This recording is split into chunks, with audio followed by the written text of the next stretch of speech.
can't imagine what they're thinking. They already have 14 children they can barely take care of now. They don't have enough to eat. Not one of them is ever decently clothed. It doesn't look right for someone who's a leader in our community.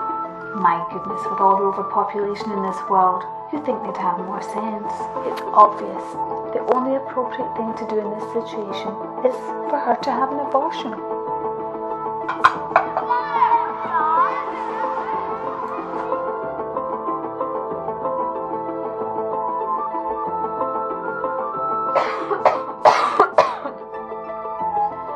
I just found out I'm pregnant again. My doctor thinks I should have an abortion. He has a point. I'm so sick from tuberculosis, and all my other pregnancies have been complicated by serious medical problems. My first baby was born blind. The second one died. The third one's deaf, and the fourth one also has tuberculosis. The father's not only an alcoholic, he's infected with syphilis. The strain is terrible. It seems so wrong to bring a baby into this situation.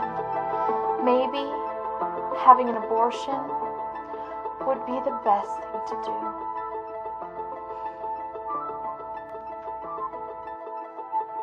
There's no way I'm going to let my 13-year-old go through with this pregnancy. She's too young to have a baby. She's just a baby herself.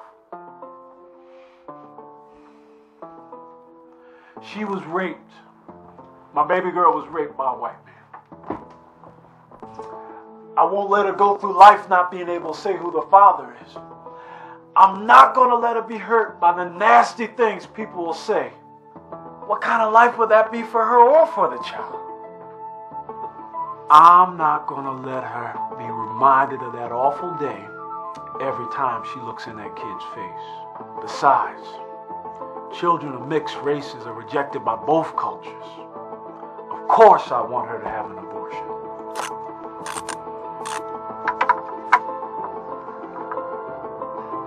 I'm still in shock. I can't believe my bride-to-be is pregnant. I'm stunned to think she's been with another man.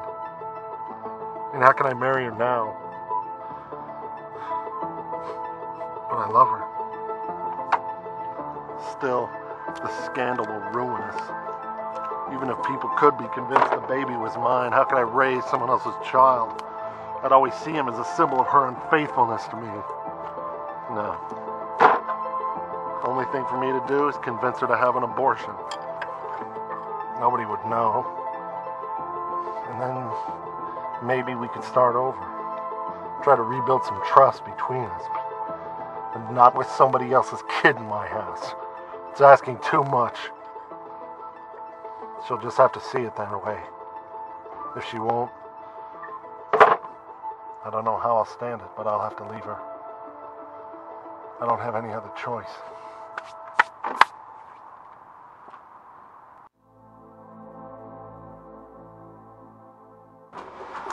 If she'd been pregnant today, the neighbors and friends of John Wesley's mother might have recommended abortion as the practical choice. In this case, the son who was born was responsible for bringing the word of God to the common people of England, despite opposition, slander, and violence. He was one of the greatest preachers of the 18th century and the founder of the Methodist Church. A doctor being consulted by this patient in today's hospitals or clinics would most likely advise her that the appropriate treatment in this case would be abortion. But fortunately, the 10 to 20 minute procedure wasn't performed, or Ludwig von Beethoven's mother would have robbed the world of some of the most amazing and beloved music ever written.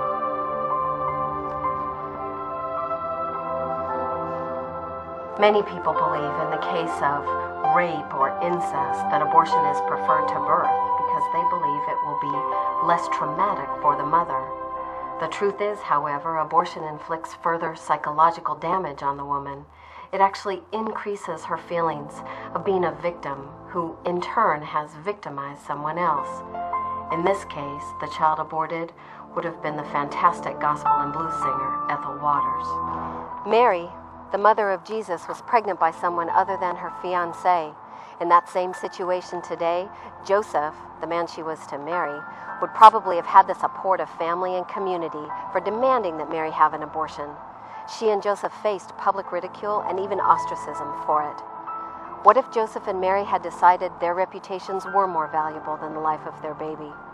What if the one who would live a perfect life and die for the sins of the whole world had never been born at all?